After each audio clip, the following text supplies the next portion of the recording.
right? That's the thing we want people to know. If your nervous system says no, pay attention to it, right? Do what it's telling you to do. Get out of the place, go away, whatever, and then try and figure it out later. If your nervous system says maybe, that's a good place to explore. And if your nervous system says yes, go forth and do whatever. But those are its choices. Yes, no, maybe.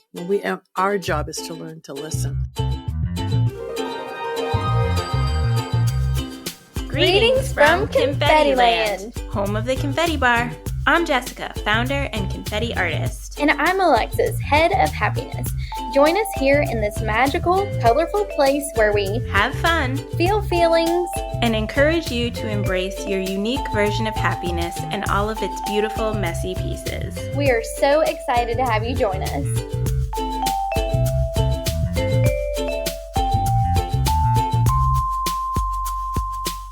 Hey Confetti Land! Today we're diving into a topic that's as fascinating as it is transformative: how our nervous systems shape our experiences of safety, connection, and joy.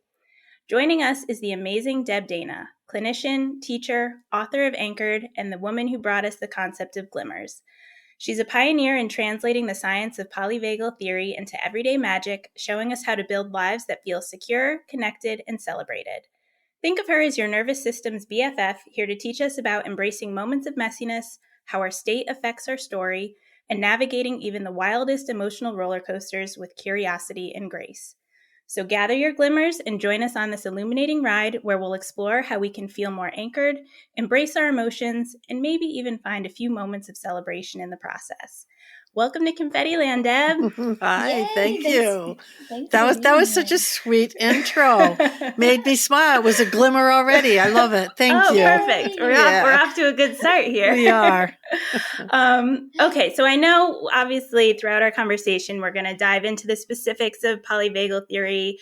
I want to talk a little bit about your book Anchored. We'll obviously talk about glimmers. But before we get into all of that, can you just kind of give us a little bit about yourself, sort of how you got started here, a little bit more about Deb the human before we get into all of your work. Deb the human. I love it. Yeah. So, it's interesting because I had no idea in whenever it was 2016, 17 that I would end up here. Deb the human was a licensed clinical social worker with a really busy, wonderful full-time practice with several colleagues. We had a group practice together, Island Institute for Trauma Recovery, and we were just loving the work that we were doing. And then I read Steve Porges's book and everything changed. So, have you had one of those moments, a before and after moment in your life? I think confetti is my before and after moment. Yeah. So you know what that feels like when you land on something. It's like, oh, I can never go back again. Yeah. Right. Something changed. And so, for me, it was discovering the autonomic nervous system and that it wasn't just the brain I was working with my clients. It was actually their body, their nervous system. And I thought, oh, I have to bring this into my work. And so then I was off on a journey to figure out, how do you take Steve's brilliant science? And if you've read Steve's work, you can understand how brilliant he is and how deep and rich the science is. But how do you bring that into everyday clinical application? So I will say my colleagues were dear, kind people, because every time I would come in and say, let's try this and let's try this. And they'd say, okay. And then some of the things were like, you think about oh, how did I ever think that was going to work? Right. And then other things are now sort of the typical things I teach to people. So it's been a really fun journey. But, I will say I'm a Mainer at heart. I was born in Maine, lived in Maine. I now split my time between Maine and outside Chicago for family reasons. But I was writing in a room that we had finished over my garage in a small town in Maine. And I thought, what am I doing? You've probably had that experience too, right? What am I doing? And then all these years later, it's like, well, apparently I'm going to help. We're going to change the world one nervous system at a time. So here we are, right? Here we are. Yeah. We're here for it. Yeah. I still pinch myself, though, which I imagine you do as well. When you wake up some days and go, wow, I get to I get to do this, or people send me emails often. I get emails from people around the world telling me that they've gotten to know something about their nervous system that has made it's been important to their world. And I think this is so lovely that people are getting to know how we are human, because that's what polyvagal theory does. It shows us how we are human, and then how we can use our nervous system to move in another direction, so what the world needs now, perhaps. Yeah. I would Yeah. agree. I would agree. Yeah. Yes. Well, we are so excited to dive more into all of that stuff here in a bit. But we have, since we are in Confetti Land, 3 confetti warm-up questions for each of our visitors. Oh, boy. So the first one is, what does confetti mean to you? Well, it's interesting. Before I got your little Confetti Land thing and thought about confetti in a different way, it was, something that made a mess. Right? Yeah. And now it's like, ooh, it makes kind of a fun mess. Right? So it's still messy, but it's joyful messy, I guess, is what I would say. And I like the both and of that. I like things that hold more than one thing. So it's not messy, it's not joyful, it's both. However we put that together, it's joyful messy. Yes. That's our whole thing here, encouraging people to embrace beautiful messes. That's like the goal. Yeah. It's a good thing to learn how to embrace, right? Yeah. Yeah.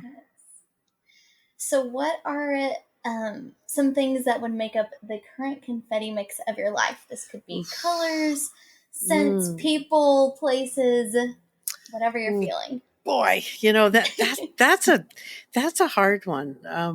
It's interesting. I just was giving some thought recently to what I want to bring into my world, and because I've been really, really focused on work and sort of surviving for a while now. And so I thought, ooh, what do I want to bring in?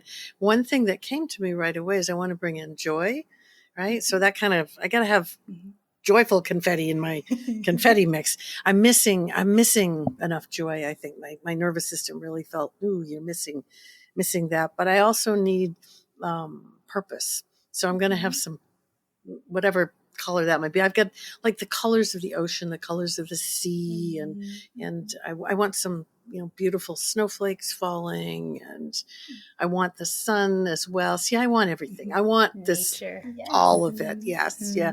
The smell of pine, the sound of my grandkids laughing. I think those would be. Oh, I gotta have music. I don't even care what kind, because nowadays my grandkids make me playlists, and I've never heard of anybody who's doing anything, but it's okay. I kind of like it. So we'll have random playlist in there. So we have music. Yeah. Yeah. I think that would be lovely.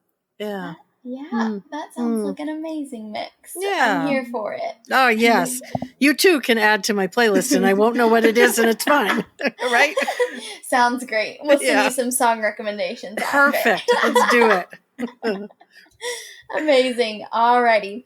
Last of this set of questions. What are 3 things that make you happy? Yeah, that's lovely. I have 2 daughters, and my daughters and I message early in the morning every day, and it's just a fun sort of way to start my day. I'm usually the first, because I'm a very early morning riser, but then they chime in. So my messaging with my daughters, snuggling with my cat Buddy, who's my best companion here. He's so sweet. And let's see, what would the third be? There's so many. How do I narrow it down? It's tough. It is tough. So I'm gonna say, I think right at the moment, it's that early morning first cup of coffee before the world wakes up, when I can just be without anything else. There, that's what I'm going to say. Love it. That sounds peaceful. Love that. I think a natural place to start here is to really dive into polyvagal theory and kind of, what it is and obviously your experience with it. So just for those unfamiliar who are listening, could you kind of explain what is polyvagal theory in a way that feels a little more accessible to kind of, the every person? Sure. Yeah. Well, polyvagal theory is the theory that Steve Porges created, and it really is simply a theory of our nervous system, a theory of how we are human, right? And I think if we think about three basic elements, then we understand the theory. And they might be new words, new terminology, but they're easy to understand. So it's neuroception, hierarchy, and co-regulation. And if we think about those just for a moment, neuroception you could think about as your body's intuition, right? It's that place you have a gut feeling, right? And really that is your biology at work. As much as crazy as that might sound, your biology is taking in cues. And making a decision. Does this feel safe and I want to move forward? Does this feel not so safe and I'm going to take a different track? So that's neuroception, and it's happening all the time, right? And it's happening inside our bodies. Like we feel aches or pains or places of warmth or, all those things. Those are messages, right? The other way is in the environment. So I'm looking at your backgrounds and my nervous system is curious. I want to see more. I want to look at that. Right. So that's my nervous system saying, yes, that would be fun to explore. It could be that there might be something in your background that felt sort of scary to me, and my nervous system would say, back up. Right. Mm-hmm. So that's the environmental. And the third one that I love is the between. So nervous systems check out other nervous systems. Right. I mean, we check each other out through our cognition, but really our body is checking each other out. Right. Like, when we first came on and I saw you, there was a sort of, oh, this feels nice. This feels fun. This feels safe. It's really what the nervous system says. Safe enough to then move forward and say, oh, I think this is going to be a good time this afternoon, right? That's a nervous system to nervous system. Your smiles, your head's moving, all those things are the cues. So it's not so much what we say, it's really how our nervous system is communicating and taking in information. So that's neuroception. And, you can stop anytime. Anytime you could stop and say, okay, what's my nervous system telling me in this moment? Safe, unsafe, yes, no, approach, avoid, welcome, warn, whatever you want to say. So mine at the moment is saying, yes. What's yours saying? Mine is also saying yes. Okay. That's 2 yeses. You're going to make it 3? Yes. Okay. Woo-hoo. Good. And if it said no, or if it said, I'm not sure, that's okay. Right? That's the thing we want people to know. If your nervous system says no, pay attention to it. Right? Do what it's telling you to do. Get out of the place, go away, whatever, and then try and figure it out later. If your nervous system says maybe, that's a good place to explore. And if your nervous system says yes, go forth and do whatever. But those are its choices. Yes, no, maybe. Our job is to learn to listen. So the second principle where neuroception takes us is to hierarchy. And again, the nervous system seems to like threes. We have 3 pathways of neuroception. We have 3 choices for the nervous system to move in states. We have connected, which is called ventral. Safe, connected, want to be here, engaged. That's ventral safety. We have 2 survival states. We have sympathetic, fight and flight, and most people will recognize that one. Right? You feel the cortisol and the adrenaline flooding your body and you take action. Right? You can't sit still. You're hypervigilant, all those things. That's a survival response because the nervous system is saying it doesn't feel safe. Right? So it does that fight, flight, or it does the other survival response, which is collapse, disconnect, shutdown. Right?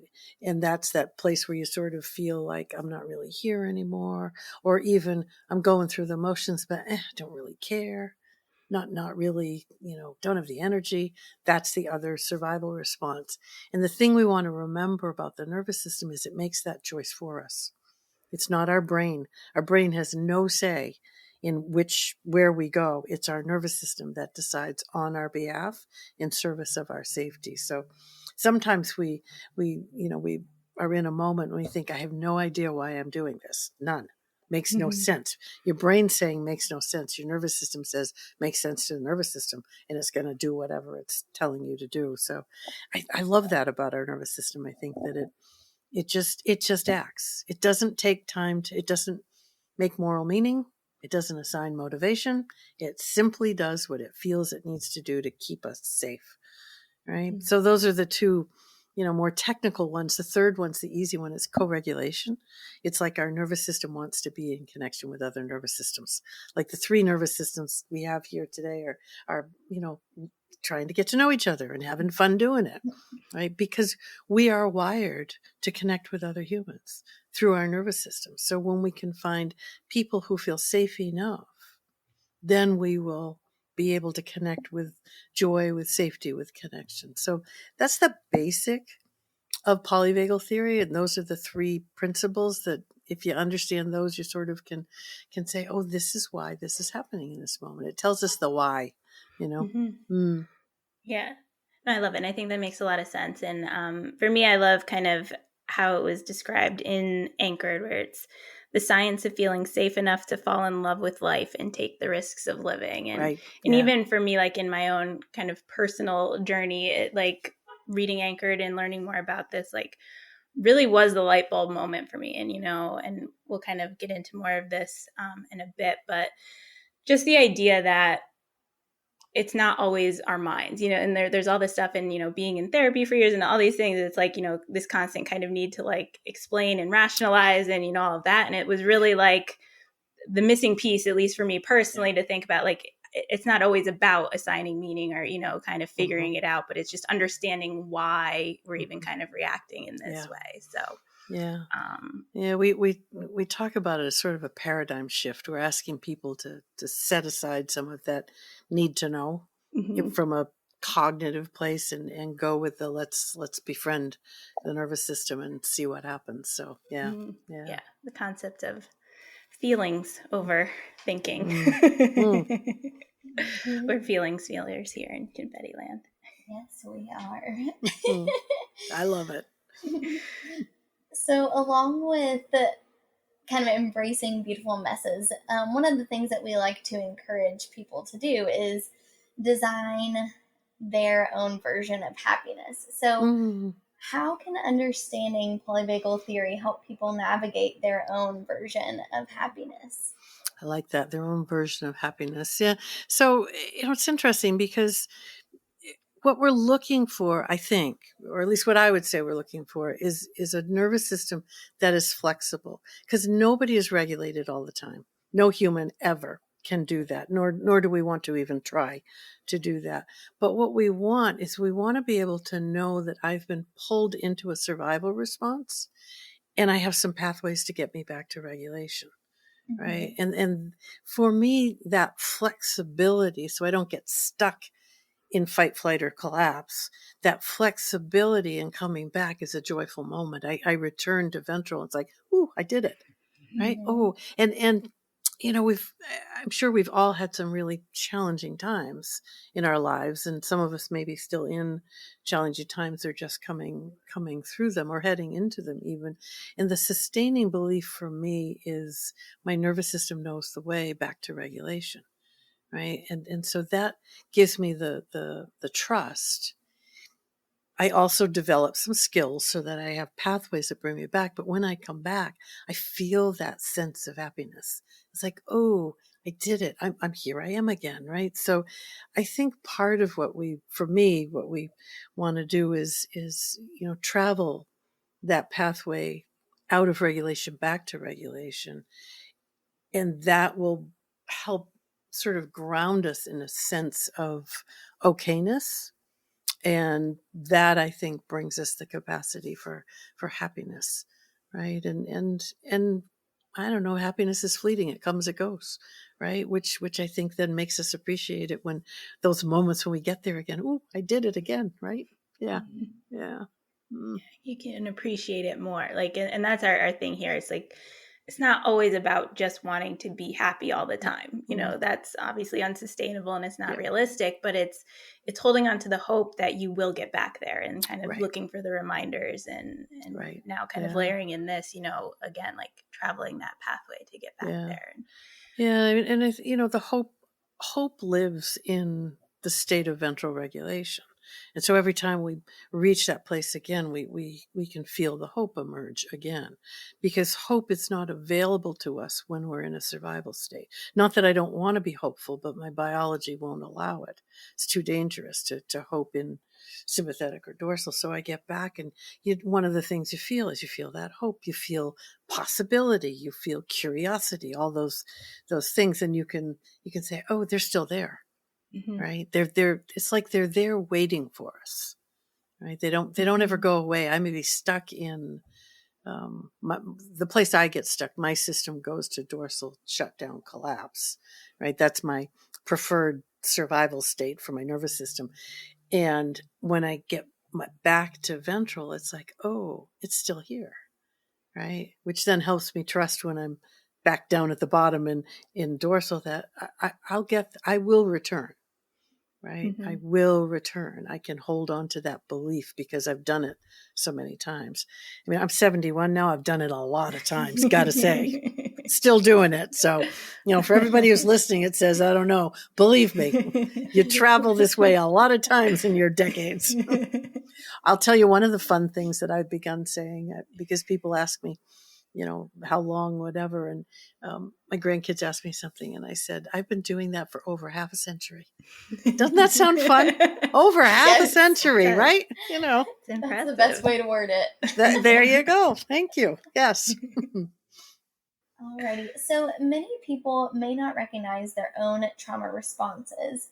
What are some common ways that trauma manifests in the body and mind? Yeah. So trauma takes us back into survival states. So the easiest way to sort of recognize that it could be a familiar cue from the past that has come alive in the present. That's how I think about trauma. Something familiar from my past has just come alive in the present. And my neuroception is one of danger now, right? And I've been pulled out of regulation into, if I'm in the anxiety, anger of sympathetic, the fight, flight, then I'm usually, worried. I'm in the future somewhere. And if I'm pulled into dorsal collapse, disconnect, I'm usually caught in the past somewhere. It's only in ventral that I could be here in the present. So, I begin to feel, something shifted.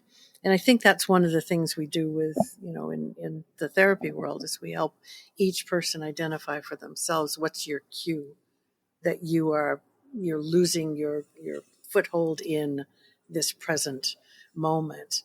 Because then my question becomes, has a cue from the past come alive now?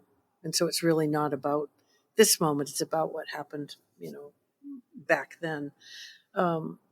And I think that happens to us all the time, right? It happens in small ways all the time. And if we have, a lot of unresolved trauma, those familiar cues are everywhere, just waiting to sort of come in and light up again, right? So, part of what we do when we work with the nervous system is to be able to look back on a moment that we are curious about and ask that discerning question. In that moment, in the place I was with the people who I was with, was my response needed? Right? Or was the intensity of my response needed? So we do a lot of reflection to sort of get the information. And then once we begin to see the patterns, then we can begin to say, okay, we've got the pattern. We can feel all the ways it comes alive. Now what can we do to begin to, reshape it? So perhaps I don't go there as often or as intensely or get stuck there. Yeah. And then, so when we talk about kind of like celebration and joy, I think in my experience, I feel like a lot of us kind of struggle to embrace like really truly feeling joy, or, we feel guilty celebrating, or maybe we're just kind of like going through the motions like, oh, we're expected to celebrate this party. So like, I'm going to assume I'm happy and pretend I'm happy because here I am having a party, but like we're not really there. Yeah. So, and like we are actually more disconnected from it than anything. So, how do you think understanding our nervous system and all of this with polyvagal theory can help us kind of overcome those barriers and actually like reclaim our right to feel true joy and happiness? It's interesting. I love what you said about, I think I'm supposed to, or I should.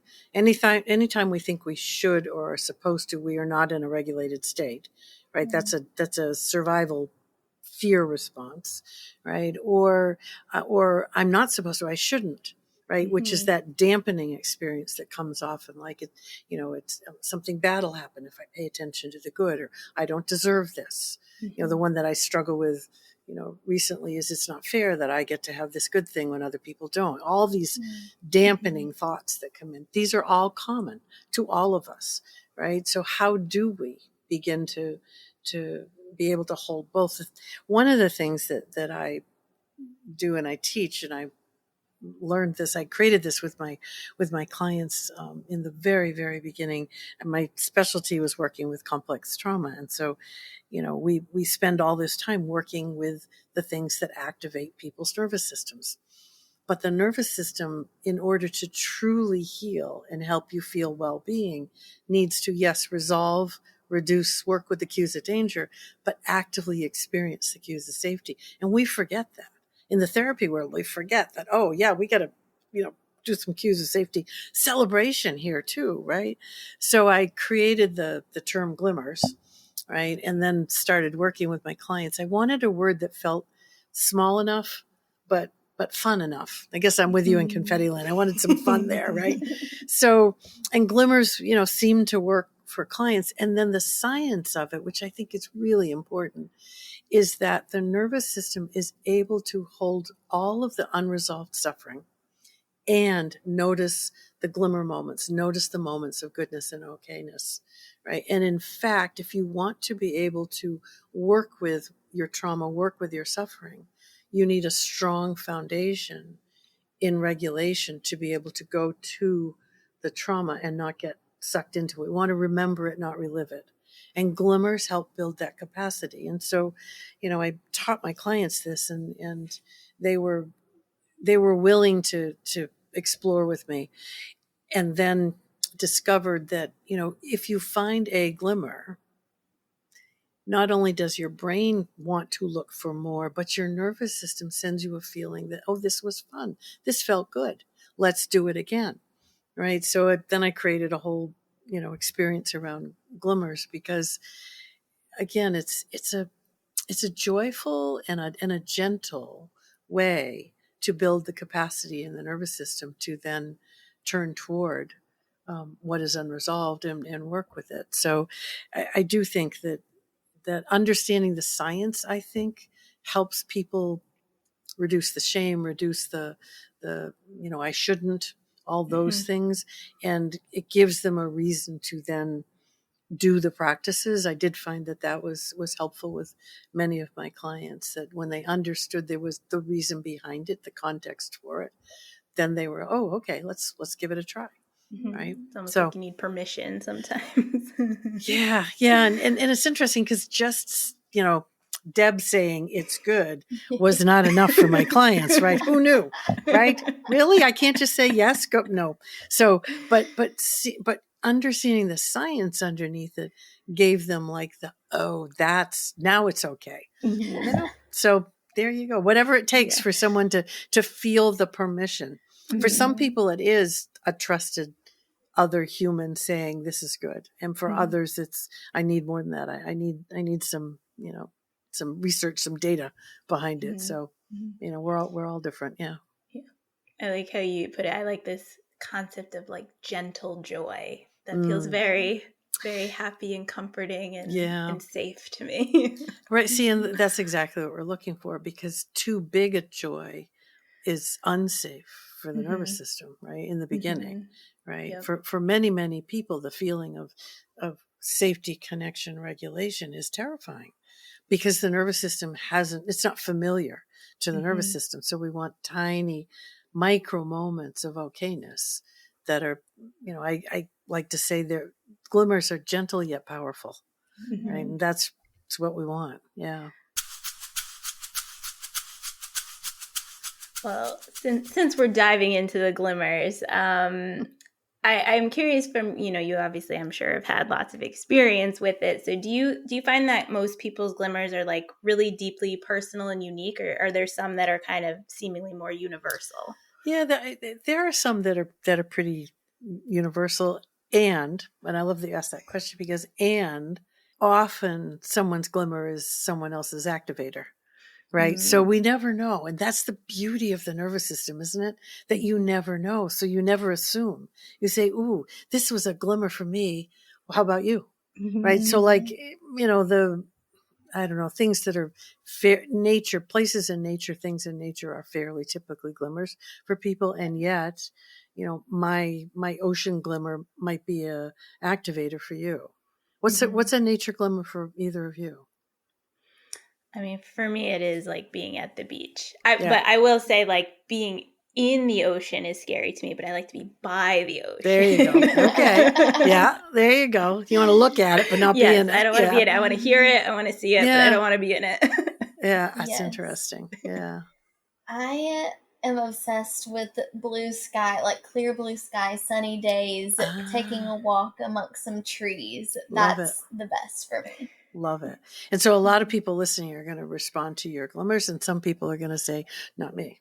Right. And that's I love that about, but yes, there are some typical categories. I just finished, the Glimmers journal that will be out in March maybe. And it had, sneak peek. Isn't that beautiful? It's beautiful. I know. The colors. I know they did a really beautiful job with it. But I divided it. I had like 5 categories and then 3 sort of more general, because I do think like, glimmers in nature, glimmers with people and pets, embodied glimmers, arts and science. Believe it or not, art and science has glimmers, the flavors of glimmers. So I think the categories were broad enough so that within the categories people can find glimmers. And if you don't, that's okay. The joy of glimmers is, in finding your own and then sharing with somebody else. And that's part of, what I love to have people do in workshops and in my work is find glimmer buddies, create little glimmer groups, because, like I was hearing yours.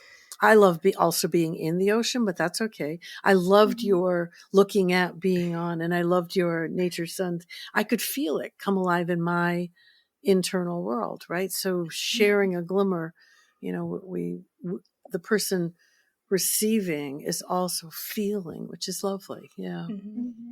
There's some smells that are fairly predictably bringing a glimmer, and yet you also want to be careful because there's so much research out there about fragrance, and yet you may be the person for whom that fragrance is connected to a cue of danger. Right. And so one of the things we want to make sure we're really letting people know is there's no right or wrong way. There's just the way of your nervous system. And you want to find out how your nervous system wants to do it. Yeah. I feel like I have an unexpected glimmer, but for me, listening to sad songs actually does make me feel safe. I wouldn't say happy, but it does make me feel safe. Yeah. And it maybe feel not so alone, right? Because music can have that paradoxical effect, right? We can feel like really sad songs that someone is singing. It's like, oh, I'm right there with you. Yeah. Oh, you're singing my story. Yeah. It's like it makes me feel something, which makes me in turn feel like better and more human, I guess. Exactly. Yeah. Yeah. So have you found that like throughout a person's life, their glimmers evolve as they grow or heal or just like experience new phases of life? Like I would assume your glimmers change over time. Yeah, it's interesting. I think I have some that have remained constant forever, and then I have others that have changed. As I age.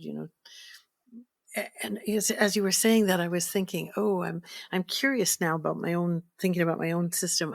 I was remembering the feeling of moving in certain ways that I can't do anymore. I just physically can't.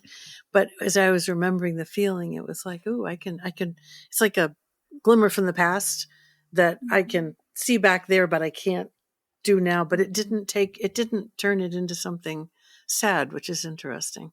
It could, but it didn't, as I was thinking about it. So I do think our glimmers change because our glimmers, are our current moment experience. So, you can remember glimmers and they still, because that's the other thing. A glimmer is a moment that you've experienced. So your nervous system has it wired into its memory system, right? So you might think about something that happened 10 years ago that was a glimmer, and it lives in your body memory, right? It lives in that system. So I can remember the ways I used to move, and I can feel it. It still lives in my nervous system. I just can't do it now. So it's an interesting thing to think about. I'm glad you asked that question. Yeah.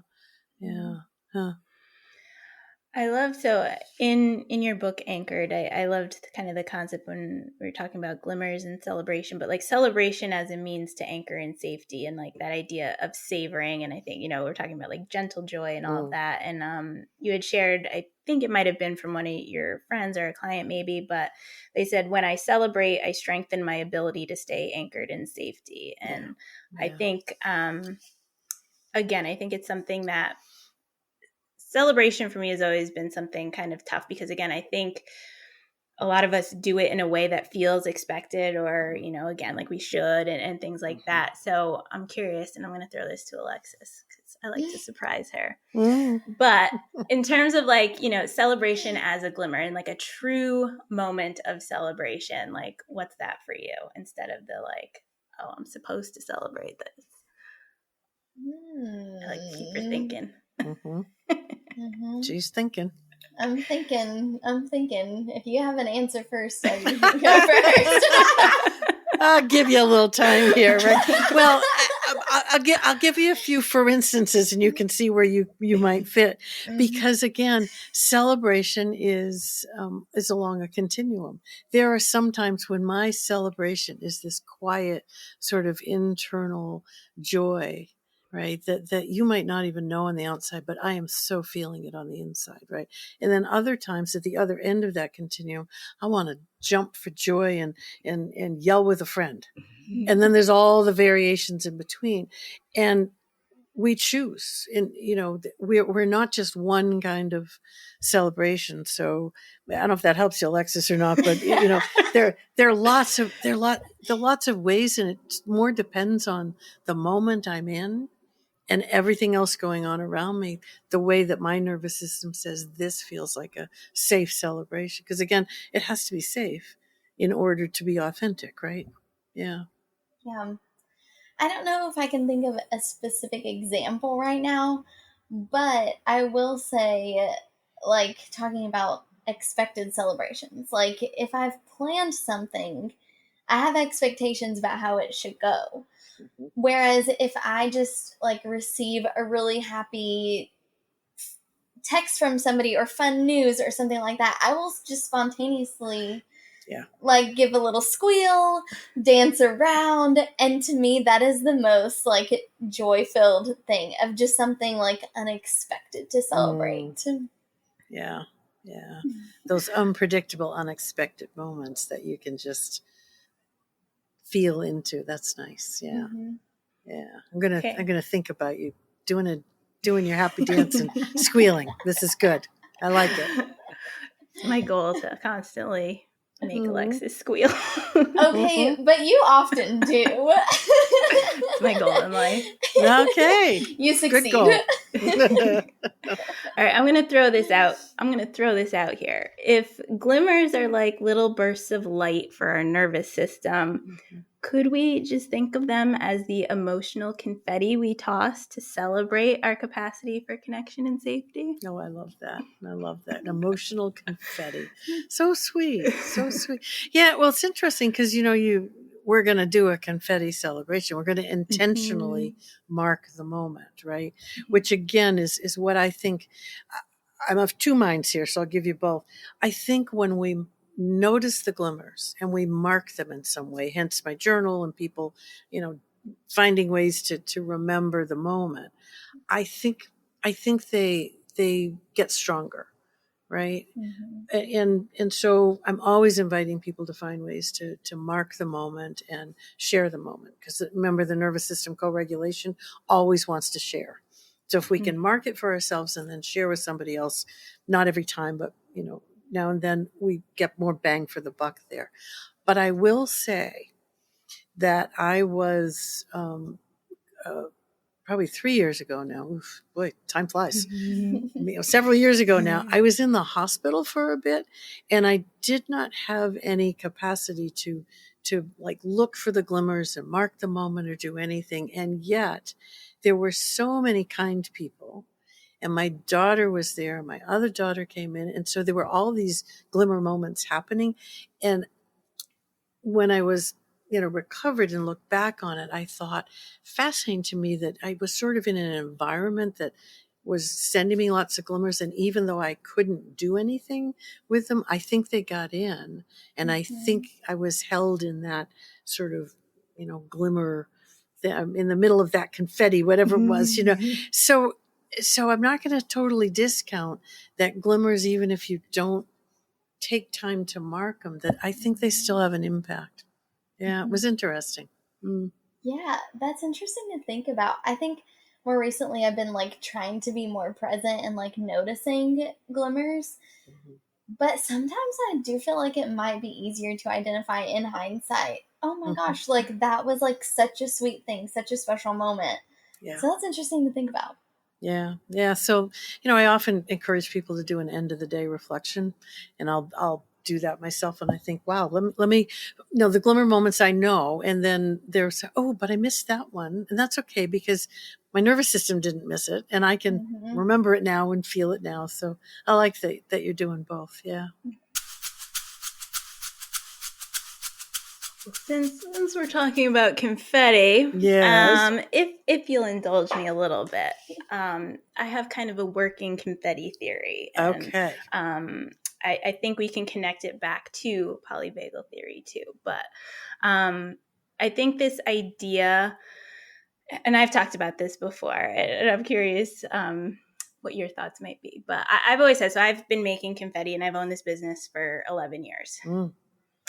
It's a lot of confetti. It is a lot of confetti. And so over time, and I've done different events and things where we've had like confetti photo booths and, things like that. So, and I feel like, without having any scientific background, that the way people react to confetti initially, to me, seems like a direct reflection of kind of how you show up in life, because there's two very distinct reactions. There are very few people who are like, I'll take it or leave it. Like, they're the people who are like, oh my God, that's so messy. Like, don't bring that in my house. It's glitter, like, or all of that. And then there's the people who are like, oh my God, like, I love confetti. Like, give me all of it.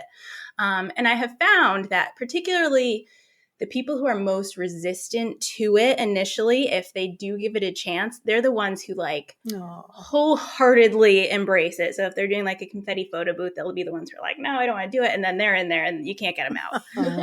I would love someday for someone to do an actual like scientific study on this. But keeping that in mind, as I was, yes, Alexis has been conducting confetti experiments.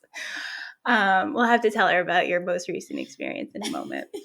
As I was reading Anchored and I was learning about polyvagal theory, I was like, okay, how do I put this into terms that I'll kind of remember? So I would like to propose a confetti vagal theory if I can. But I sort of related. So if we think about just sort of confetti in general, whether we're using it to celebrate a party, we're tossing it up in the air.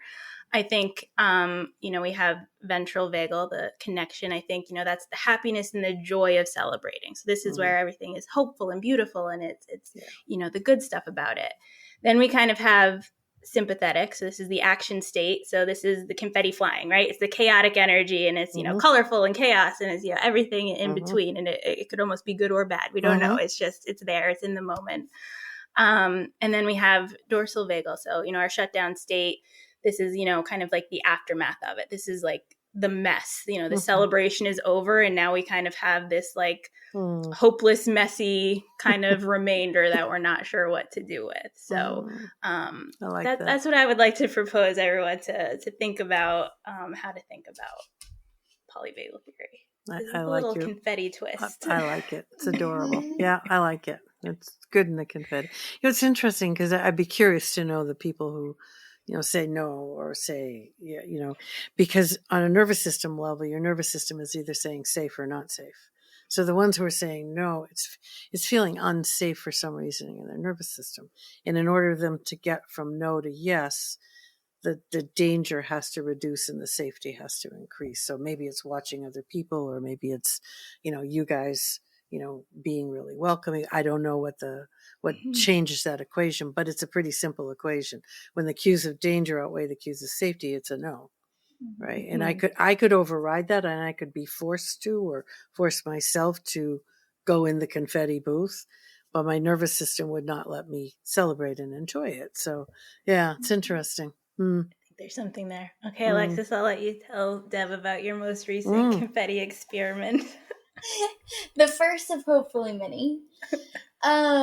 So for a week, I carried around a little handful of confetti, loose confetti, in my pocket. Now, I'm a confetti person, obviously, and I have it surrounding me. And usually, I have a little package with me somewhere should an emergency celebration happen.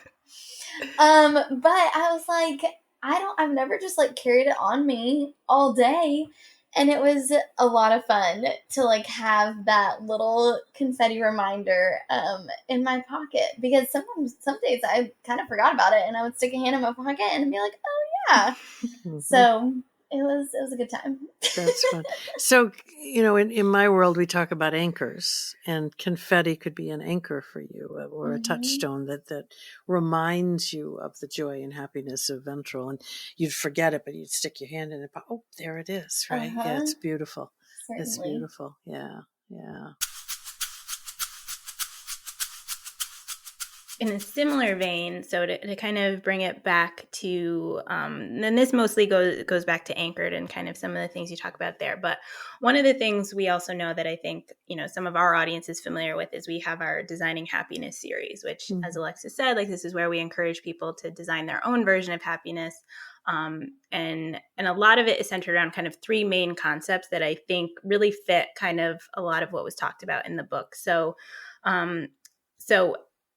health, home, and heart are kind of the three categories that we've kind of established as far as designing happiness. So I think, health, we talk a lot about trusting your gut. And I think this, the concept in Anchored, really talking a lot about the listening and the curiosity and that mind-body connection, as you talked about. And I love the concept about, and this was really for me personally, just sort of a big shift in kind of how I think about it. But the idea of, just information gathering versus meaning making, and just listening without an agenda. And that's something I am totally guilty of. I will overthink everything all day long. And so really, kind of thinking just observe, just without judgment, just observe it. How's that going for you?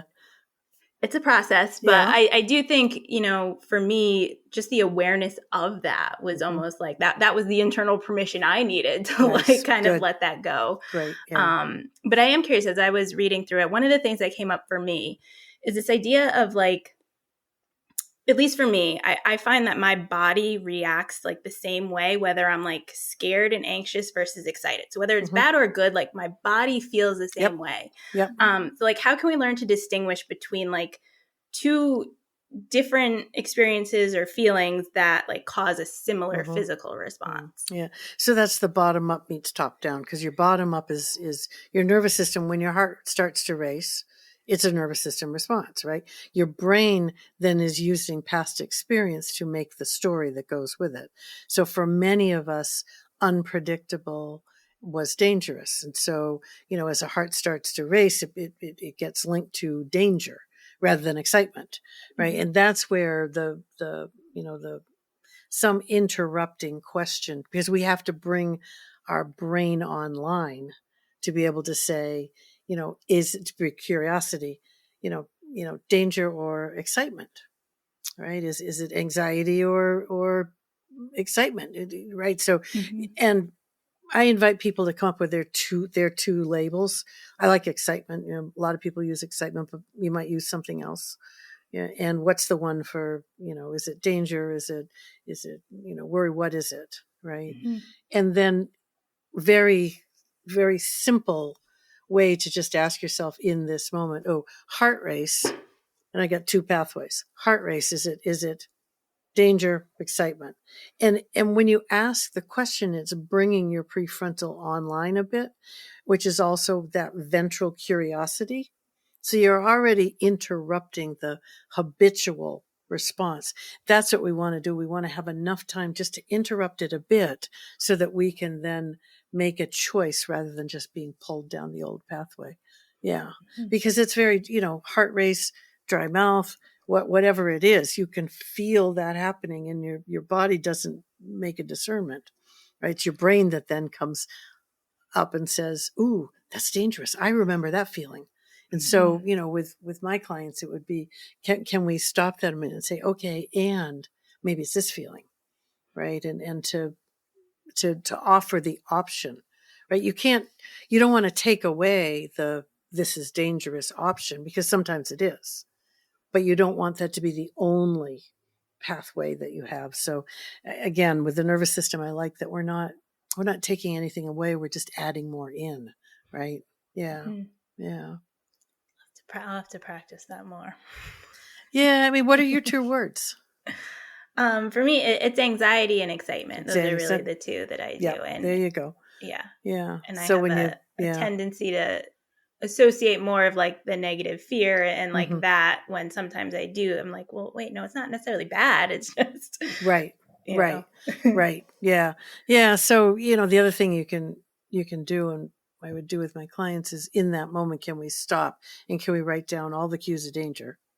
And then can we write down all the cues of safety? We miss the cues of safety because we're so focused on the cues of danger, as we should be. It's wired into our biology. But if we can also look for what are the cues of safety, and then we get to weigh the moment. And oftentimes my clients will say, oh, it wasn't dangerous. It was exciting. Right. And sometimes it was dangerous. And so yeah, you'll figure out between anxiety and excitement, how do you how can you step out of it enough to look at it. Yeah. Yeah. And I think, and I feel like I've been guilty of this, and I would hazard a guess that maybe many others are, is we are like, we kind of go more towards the negative first. Like that's just sort of like our first line of defense. And we sort of always kind of expect the worst when something happens. And I think that's why for me, confetti has always meant so much more than the actual like physical product of it, is because it is that anchor for me, that reminder of like, no, like there is hope and joy. And like, let's just remember that, even though, it doesn't just have to be for happy things, but it's something that forces us to remember and kind of be in the moment. And I admittedly am not great at it all the time, but well, none of us are. And we're all built with, it's called a negativity bias. Every human is built with a negativity bias in order to help us survive. We pay more attention to the negative than the positive. That's just how we're built as humans. So, yeah, you can be like Alexis in her pocket full of confetti. It's an anchor. I often will carry a beach stone around with me because it reminds me regulation is possible. Ventral exists.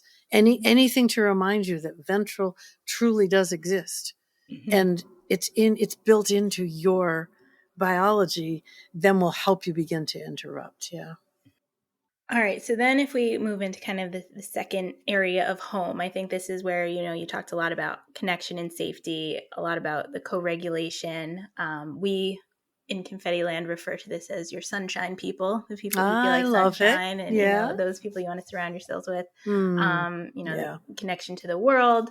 You talked about everyday safety and kind of, we've talked a lot about like designing for the senses, what we wear, smell, the environment, the objects around us. Like we talk a lot about that. So I'm curious if there are any specific practices or exercises you would recommend for cultivating a sense of safety and grounding. I know we just talked about maybe, having an anchor, but what are some other things? I think we don't pay enough attention to creating environments that welcome our nervous system.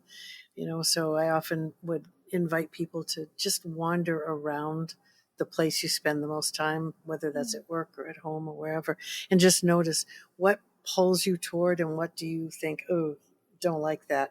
And then can you manipulate your environment in some way, right? For therapists, I did a lot of work with therapists. We spend hours and hours and hours in our office, right? And yet many therapists' offices are not built for their nervous system, right? Mm-hmm. So how do you build a space that your nervous system says yes to, I think is one of the things that we want to do. And then where are the places in the world where you feel welcome? And when you find those, can you build those, can you visit them regularly? Like, Jessica, you and I are going to be at the beach, right? I mean, it's a place that feels welcoming. So I try to go, when I can, right? It could be, in your home, it could be at work, in nature, it could be a place of worship. Where is a place where you feel welcome? Because on a nervous system level, not the brain level, but nervous system, you enter that space and your whole body goes, right? That's, we find those places, make those places, find those places, because home is, I think I talked in the book also about soul home. I think we have a home. Definitely, we make homes, but there's something about feels like a soul home when it's a place you go and you just feel this is my place, right? I love ends of the earth places. I don't know why. I have no idea why, but when I'm at some remote ends of the earth place with water, of course, I feel, I'm home. I don't know why. Where's yours, Alexis? Where's a place for you where you feel at home? Mm-hmm.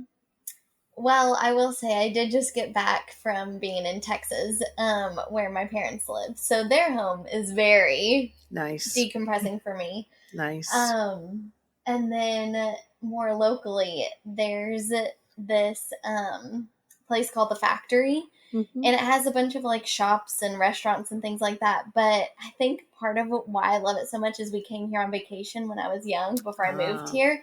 And so I like connect it to like my family. Love it. And it's still just such like a happy place, even though it's changed a lot since then. Yeah.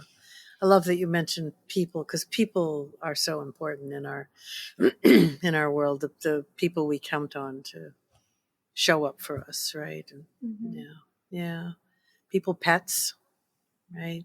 Mm-hmm. Definitely pets. So yeah, people, places, pets are so important. And we used to laugh about, we'd call it the geographic cure in the therapy world. Clients would say, I'm just going to move, I'm just going to leave, and that'll solve my problems. And we'd say, no, it won't. I think sometimes it does. I hate to say that, but I think sometimes I need to be in a different place in order to have a chance to feel safe enough to, be able to regulate and do any work. So it's again, it's an interesting experience when you listen to the nervous system and it's telling you something important and you follow it. That reminds me, there's like some quote or something that talks about like, if you had like a flower that wasn't blooming, like you wouldn't like just say, oh, it's the flower's fault. Like you would change the environment it was in, you would give it new soil, you would put it in the sun, like do something. Exactly. And that's something we forget to do for ourselves. Yes. Yes. Yeah. And then in terms of like co-regulation, I know you talked about this in the beginning, just how important it is to actually like interact and be with other human beings. And I think it's something, I've said this for kind of years, we're in an age where we are supposedly more connected than ever. We have information and contacts like at our fingertips, but I would argue like we're more disconnected than ever, even in this because of that. And so I'm curious, I know, again, Alexis is one of my top sunshine people and one of the people I can be around, but who are your sunshine people? Either, both of you. Yeah. I have I call them my micro community, and I have a micro community that I love what you said. We all need safe others in our lives, and some of us need more than others. Like my system, if we, again, a continuum, we're all in a continuum, solitude to social. I'm more in the solitude end. So I need, 3 or 4 people who, I reach out to when I need. I don't need a whole bunch people, so I have Tina's been my go-to person. I'll tell you our funny first time we met story.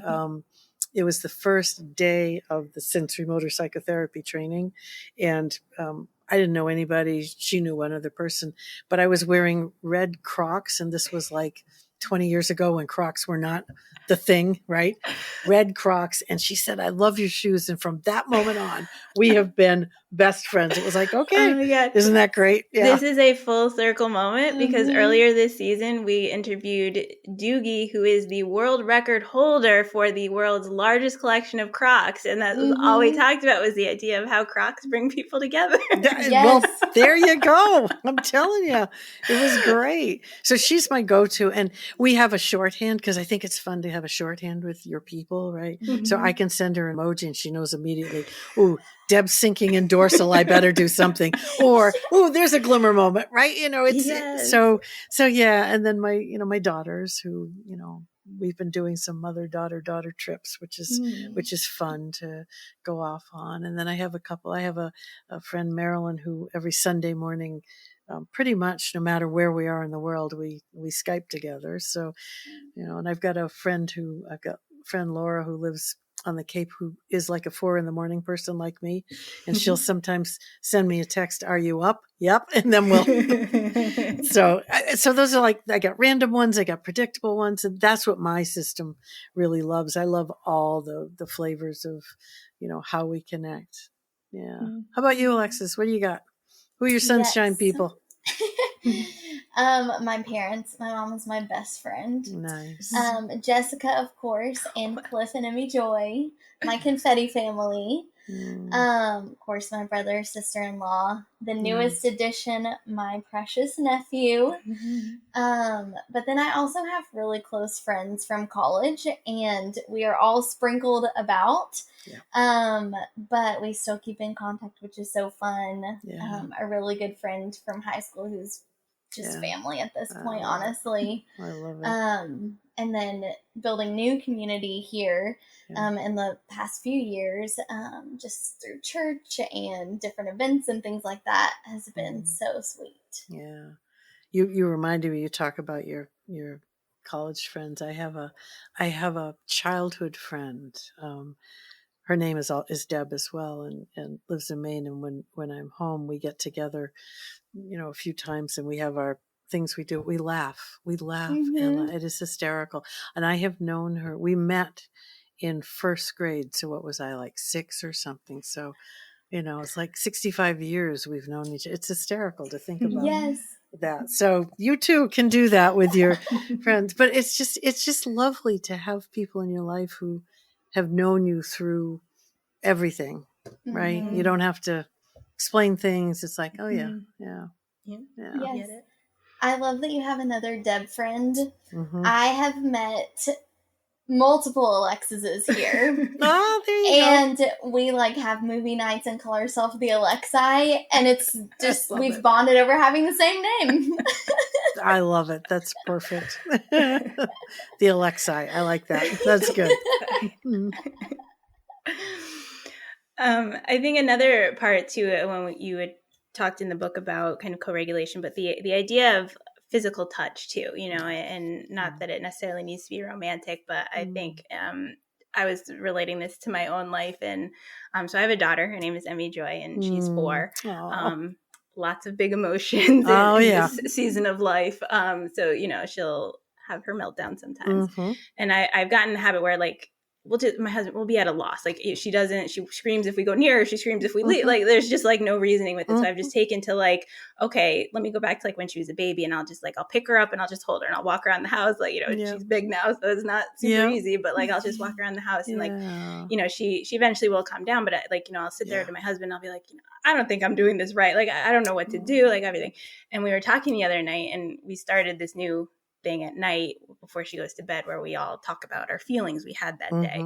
And we were talking about, when she was getting upset and things like that. And she was saying, she's I said, well, what's something that would help you calm down or whatever? And she was talking about it, and she's it's just when you hold me, mommy, that's what helps me calm down. It literally melted my heart. But then when I read the book and I was talking about the physical touch, and I realized it helps me like just as much as it helps her. And like, it really is like such a bonding moment that obviously like I don't get with anyone else. And while I don't love that it always has to come out of, you know, this big emotional outburst, like it is inevitably like what we both need. Cause at that point we're both like so emotionally overstimulated that like it is kind of that physical touch. Like we don't need to talk about it. Like we'll just, you know, snuggle and it'll be good. So I love that. Yeah. Touch is powerful, isn't it? Touch really is incredibly powerful.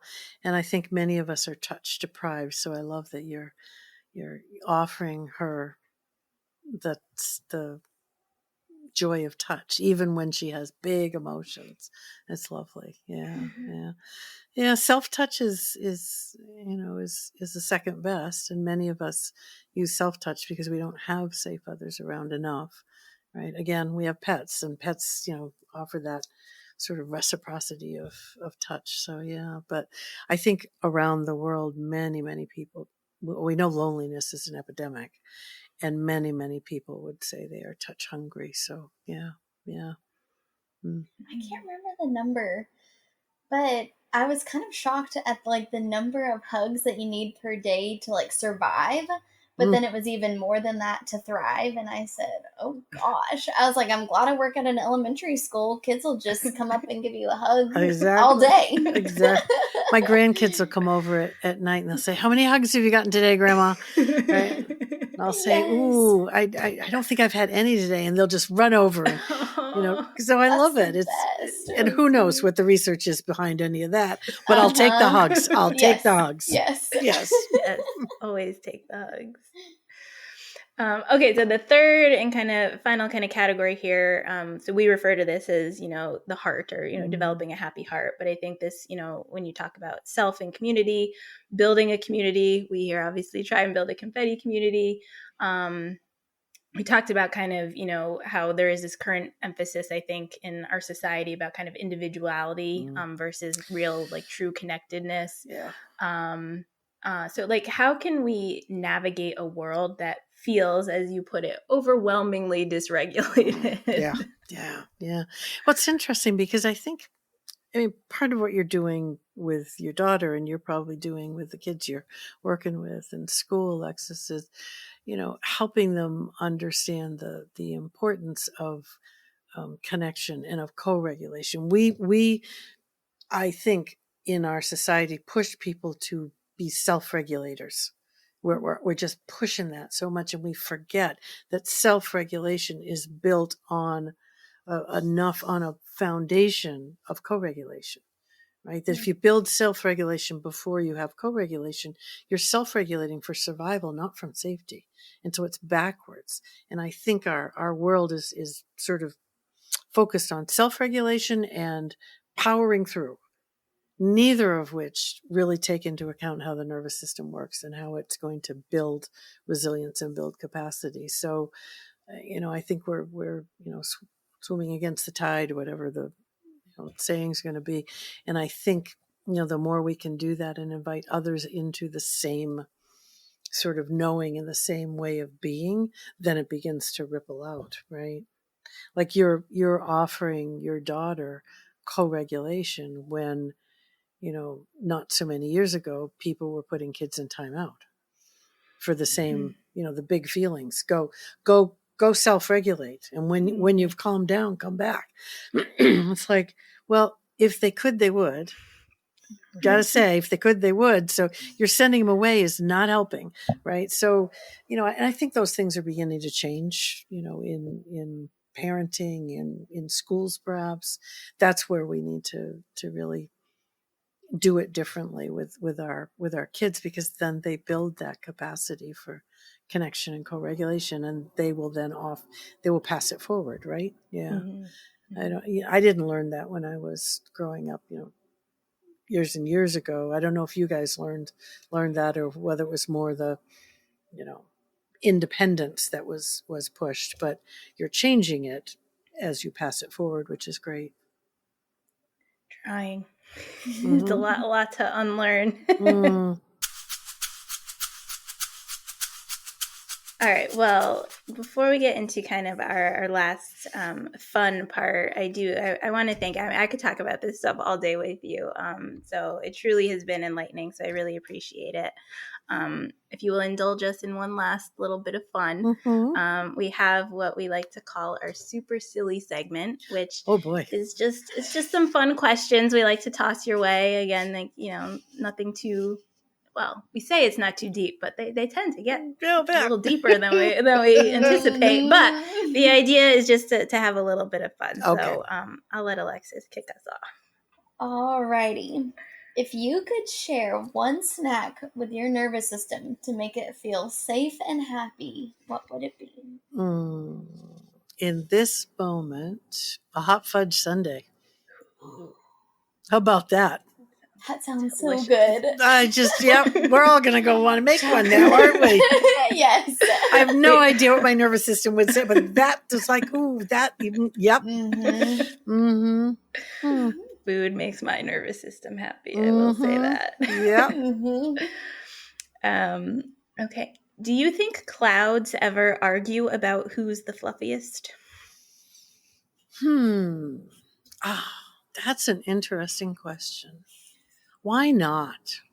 I mean, and I'm stopping there for a moment because in the Glimmers journal, I have there's a prompt about seeing pictures and animals and things in the clouds. So what came into my brain was I had two clouds that were animals arguing with each other. I thought, wonder what happens there. So okay, sure, why not? Yep. We'll take it a step further. Not only what pictures you see in the clouds, but what do they talk about? Exactly.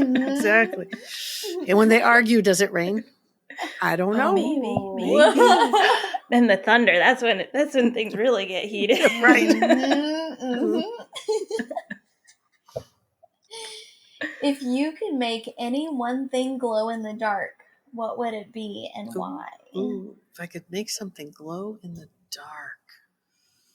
I don't know. I don't know if I want anything to glow in the dark. That one went, I don't know about that. What do I want to glow? That doesn't make you feel safe. Yeah, no. No. I don't know. What would you make glow in the dark? Okay, the first thing that came to my mind is just very practical. Yeah.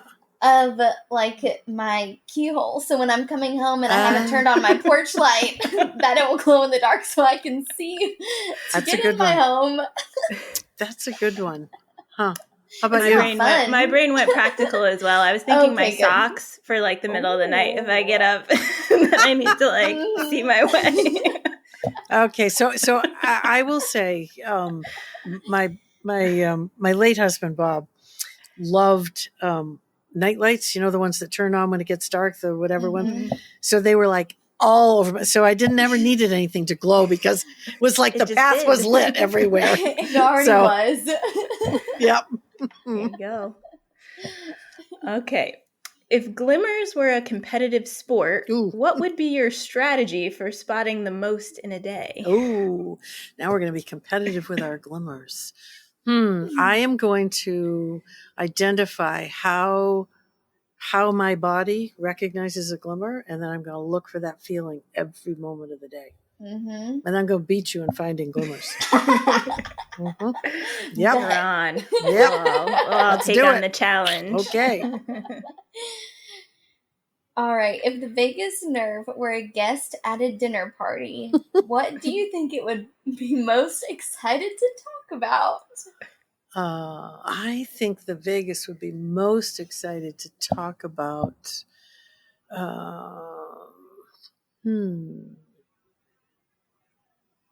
I think it would go to its preference for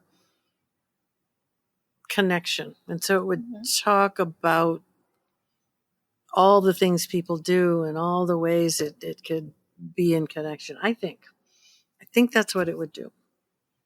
It would be the life of the party, asking all the questions. And, who are you and what do you do? And that fits me. Yep, I think it'd be very curious. It would. Yeah. Yeah. Okay, just a couple more. Would you rather all plants could talk or all walls could listen? And what would you ask them? I don't want my walls to listen. Thank you. Plants can talk. That's much better. And what would you talk to them about? I would ask them what wisdom they have taken in over the course of a day that I have missed, because I'm sure I've missed a lot of it. But I do not want my walls to listen. Thank you very much. That would not be good. I'll just say shh. But don't you think the plants that are out there in the world are just taking in, all the people and the things, and they would have such wisdom to offer. I think it would be fun. They're observers. They have no choice but to slow. We talk about gentle joy and gentle growth. No choice. Yeah. I agree. I think there's a lot of wisdom to be had there. If they could talk, they would also be able to help coach me on how to best take care of them. Oh, yeah. Water over here. I need that. Yeah. Water. Yeah. I'm a little thirsty, Alexis. Oh, okay. Let's see. If books had to introduce themselves at a party, what would Anchored's opening line be? Let's see. I think Anchored's opening line would be something about, my brain went in a lot of different directions. I think Anchored's opening line would be, are you curious about what makes you human? Or what do you think it would be like if your body could be your friend? Something on that line. I like it. I'd be intrigued immediately. I would too. I would chat it up. Yeah, it's got to be something that says, "Ooh, what do you think about?" Yeah. Okay. Last silly question. If you could give hugs a flavor, what would they taste like?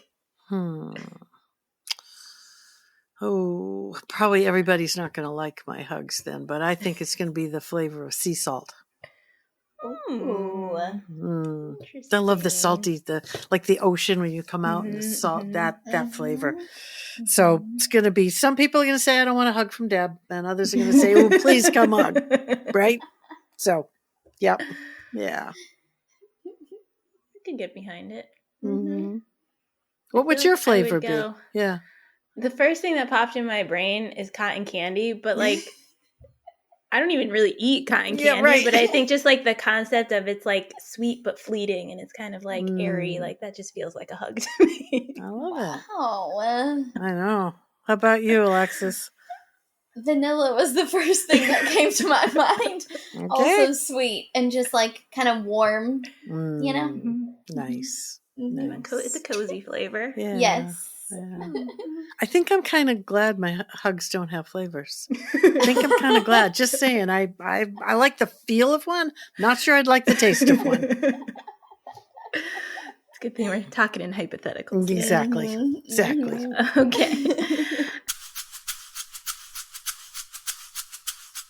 As we wrap up here, if someone could take away just one concept or practice from your work, what do you hope it would be? Well, if it was just one, I think it would be the skill of listening to your nervous system and hearing what the wisdom is trying to tell. What is it trying to tell you? I think that would be, I think everything flows from there. You got to be able to listen and really take it in first. Yeah. Yeah. That's a good life lesson in general. Just listen more. Listen to understand. Yeah. Yes. Yeah. Well, we've talked about connections, and we know that our confetti people are going to want to connect with you. So where and how can they do that? Oh, sweet. Yep. My website is the best place, rhythmofregulation.com, and you can find all sorts of interesting things there. So I hope some of the Confetti Land community will come on over and visit for a while. Yeah. Tell you all about the glimmers happening here in Confetti Land. Yeah, that would be nice. Yeah. Okay. Oh, the boy. time has come. Oh, boy. The most look anticipated moment. Woo-hoo. Okay. Are you going to take the top off? We'll take our top. Well, I was going to come out wrong. We'll take the top off the confetti bomber. All right. So we'll do like a 3, 2, 1 countdown. Got it's it. like a volleyball situation. Okay. All right. Yep. I encourage you to go for it. I'm going for it. All right. 3, 2, 1. Wow. That is pretty cool. It is everywhere. I love it. Oh, it's so pretty. See, I'm going to be like you. Uh-huh. It's snowing confetti. I'm going to put some in my pocket. I'm taking some with me. Yeah, I'll think of you. I may even sprinkle it as I walk. What do you think? Yes. I'll have a trail. Yes. That would be fun. I love it. She leaves a trail of confetti everywhere she goes. There you go. Oh, thank you. Well, it was thank lovely. you so much. This was such an exciting conversation that we're so honored and grateful for. It was and great fun. We hope it won't be your last visit to Confetti Land. I'm loving Confetti Land. It's a lovely, welcoming place. So thank you. Thank you.